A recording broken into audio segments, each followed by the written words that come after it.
para terminar con la discriminación estructural de las personas con discapacidad. Esta política ha cumplido un año, el 5 de junio.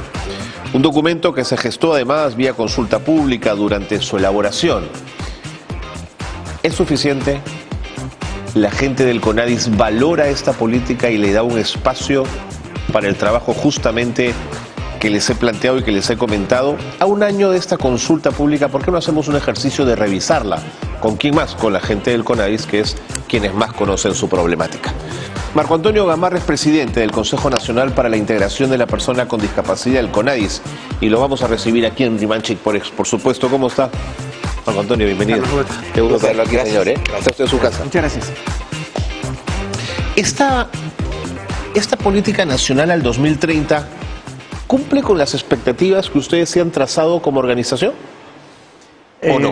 En primer lugar, Carlos, gracias por la invitación. No, encantado. Esa es una oportunidad importante para luego exactamente de 2 años de gestión poder comunicar a la sociedad peruana los esfuerzos que están haciendo justamente para que la política nacional multisectorial en discapacidad para el desarrollo que se aprobó en junio del año pasado pueda tomar e impacte. Exactamente. Así es. Exactamente. La ventaja de esta política, que primero hay que destacar que es la primera política nacional de carácter multisectorial de la historia republicana de nuestro país, que Qué tarde llega, ¿no? Increíble. Pero que ha sido aprobada. No, lo que quiero decir es que efectivamente es la primera política nacional de discapacidad. Pero además de esto es la primera política nacional multisectorial del Estado, que históricamente, republicanamente, ha sido aprobada bajo una consulta pública. Correcto. La primera. Pero además de esto, esta ha sido construida en consenso justamente con los sectores que son los que deben dar la provisión de estos servicios. Es decir, salud, educación, trabajo, transporte, defensa. Interesante ese punto de partida. Ahora, ¿es útil hasta el momento o no lo es? Sí, por supuesto que sí. Mira, en nuestro país se han hecho esfuerzos, digamos que atomizados, desarticulados entre los diferentes entidades del Estado o responsables de prestar servicios. Pero por primera vez se han tenido que sentar con el CONADIS, con el Consejo Nacional para la Integración de la Persona con Discapacidad, para acordar cuáles son los servicios que se tienen que dar, cuáles son los prioritarios, pero además de esto había que determinar cuáles eran los hitos que se deben ir logrando año a año, determinando indicadores. Y esto, ojo, se ha construido en consenso con el mismo prestador de servicios. Es que si no hay indicadores y objetivos es un canto al viento, ¿no es cierto? No se puede medir los avances. Como ha sido, la verdad, lastimosamente, ordinariamente en nuestro país.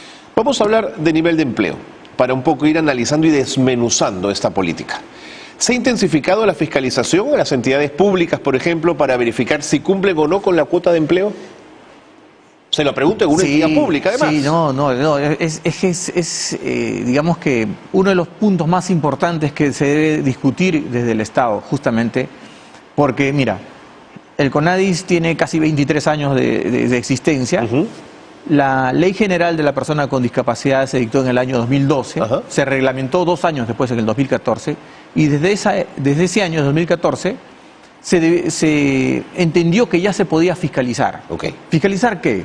Según lo que indica la Ley General de la Persona con Discapacidad, la planilla del Estado debe estar integrada en un 5% por personas con discapacidad. Sí, señor. Por eso la pregunta. Sí, el tema está en que está la ley, está una dirección de fiscalización, pero te cuento que hasta julio del año 2020, que yo ingresé al CONADIS, los recursos directamente recaudados, producto de las multas que se habían impuesto, era la cifra astronómica de 0 soles. No te puedo creer. 0 soles.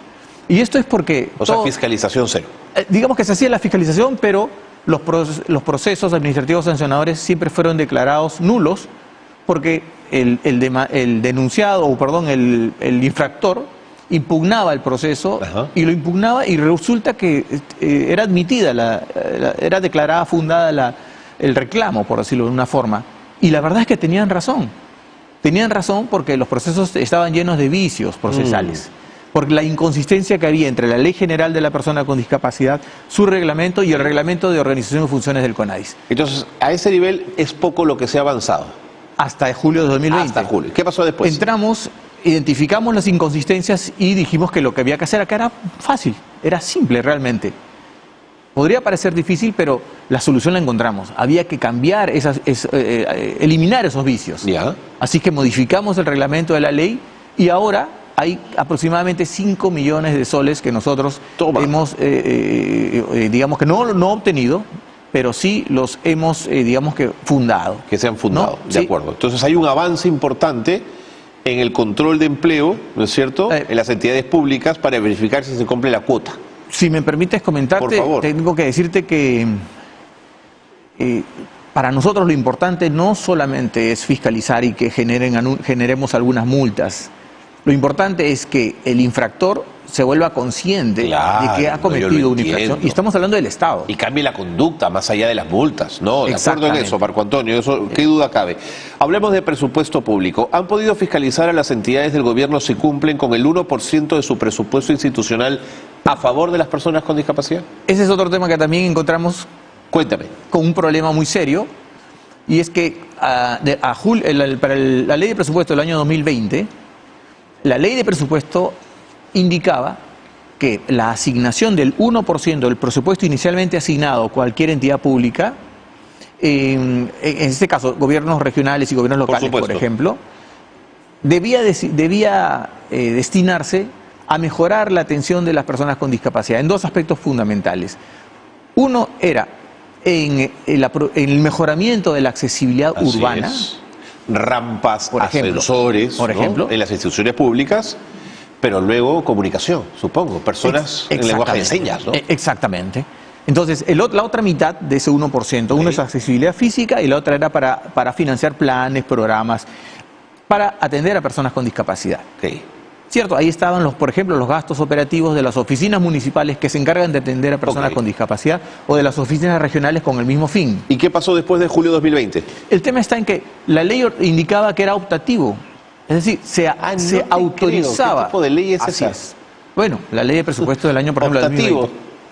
Decía, solamente se autoriza a los gobiernos regionales y locales a destinar hasta el 1% de su presupuesto inicial asignado.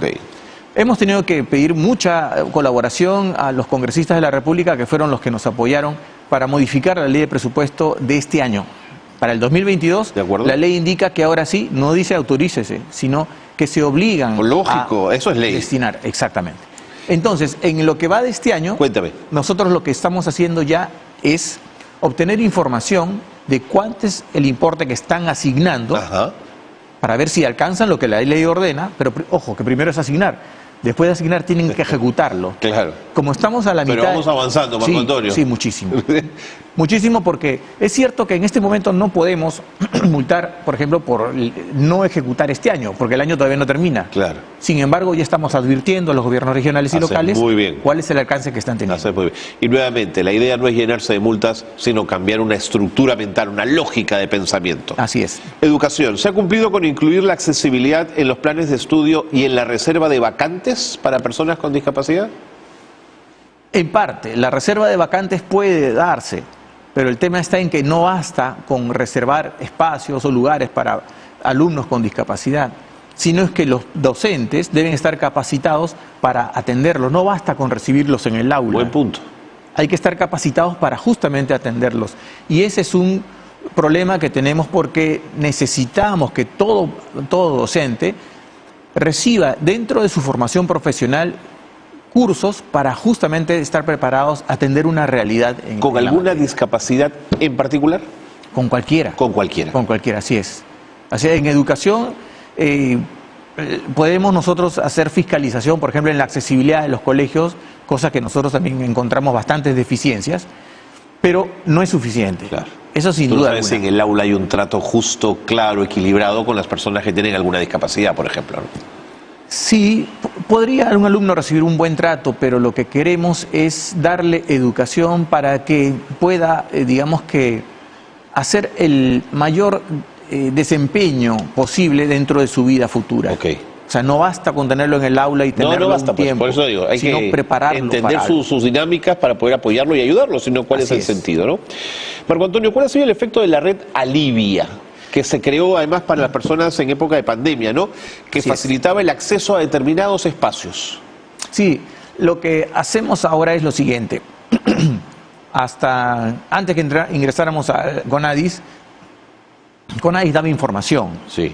Vía telefónica o correo electrónico, pero solo daba información de qué era lo que debía hacer una persona, por ejemplo, un padre, una madre de familia o una persona misma con discapacidad. ¿Sabes qué? Creo que era un Conadis sin dientes. Ahora Sí. tiene mandíbula, digamos. Sí, ¿no? Más presencia. Exactamente. Y lo que hacemos ahora ya no solamente es dar información, lo que hacemos es tomar el caso. Exactamente. Y nosotros, digamos que vamos con la persona con discapacidad o el familiar hasta que se finaliza de darle el servicio. ¿Esta red cumplía un poco ese rol? ¿La red alivia? Ahora la cumple. Ponme un ejemplo. Por ejemplo, una persona necesita cualquier denuncia. Por ejemplo, quieres denunciar que una estación del Metropolitano, ahora que estamos hablando de transportes, por ejemplo, no tiene una rampa o el ascensor no funciona. Están mal logrados, por ejemplo. Claro, entonces uno hace la denuncia o la demanda vía telefónica al 1866, que es el número corto, o al número 1866. Apunten todas las personas interesadas. 1866 o el 0800 00151 00551 0800 00151 151. Correcto. O también por correo electrónico a la red Alivia, ¿no? Por el redalivia@conadisperú.gov.pe, y uno presenta cualquier denuncia, demanda o incluso solicitud de ayuda. Entonces, lo que hacemos nosotros es atender un reclamo, darle un código y acompañar a la persona que presenta la solicitud o la denuncia o la demanda hasta el final. De acuerdo. Es así que, por ejemplo, la Autoridad de Transporte Urbano, la ATU, en sus 2 o 3 estaciones que tiene, tiene muchas, pero en 2 o 3 resulta que el ascensor no funciona. Las personas con discapacidad física tienen que pedir ayuda para que le suban las sillas de rueda. Mira, hoy le ha dado con palo a la ATU, en las 2 entrevistas, la ATU bajo sospecha. Bueno, y es así pues que también ellos tienen 2 procedimientos administrativos sancionadores. Me tengo que ir, Marco Antonio, el tiempo me gana, pero no? Hemos hablado de Estado, pero no de privados. ¿Qué tipo de alianzas tienen con el sector privado que ayude un poquito en este esfuerzo también? Bien, muy importante la pregunta, porque la ley general también ordena que las empresas privadas con más de 50 trabajadores deben tener una composición de su planilla de un 3% de personas con discapacidad. Por eso mi pregunta. Eso lo supervisa o lo fiscaliza la Superintendencia Nacional de Fiscalización Laboral, que pertenece al Ministerio de Trabajo y Promoción del Empleo. Nosotros trabajamos con ellos en esta materia porque queremos, digamos, que atender justamente el tema de la empleabilidad en ambos sectores, público y el privado. Pero sí hay vínculos, hay alianzas. Sí, claro que sí. La estamos solidificando de una manera muy importante con el Ministerio de Trabajo y con SUNAFIL, lógicamente, pero algo más importante. Nosotros en la cuadra 3 de la Avenida Arequipa, que tenemos nuestra sede principal, nosotros... Para terminar ya, Marco Antonio. Sí, tenemos una alianza con las empresas privadas que quieran incluir dentro de su planilla personas con discapacidad, y estamos capacitando no solamente a las empresas, sino también a las personas con discapacidad para que puedan acceder a puestos porque laborales. También ese es el otro reto, ¿no? Las personas en discapacidad tienen que tener una preparación y una capacitación cada vez mayor, pero para que eso ocurra, los centros educativos tienen que estar preparados para recibirlos, por lo tanto es un poco lo que hay que seguir moviendo.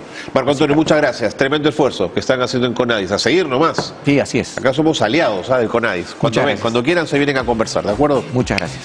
Muy bien, Marco Antonio Gamarra, presidente del Conadis, ha estado con nosotros aquí en el programa. Tengo una